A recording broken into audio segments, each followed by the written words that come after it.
এরপর চলে গেছিলাম আমরা বিষ্ণুপুরের রাসমঞ্চতে। দেখে নাও, তোমাদের সাথে শেয়ার করছি ভিডিওটা।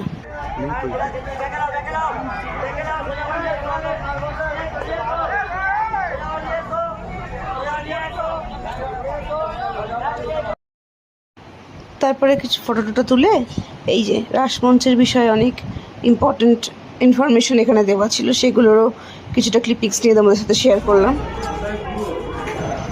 এই হচ্ছে রাসমঞ্চের ভেতরের জায়গাটা। বিশাল বড় জায়গা, ক্যামেরায় একটা ফ্রেমে পুরোটাকে ধরা সম্ভব হচ্ছিল না, তাই যতটা পসিবল তোমাদের সঙ্গে শেয়ার করছি।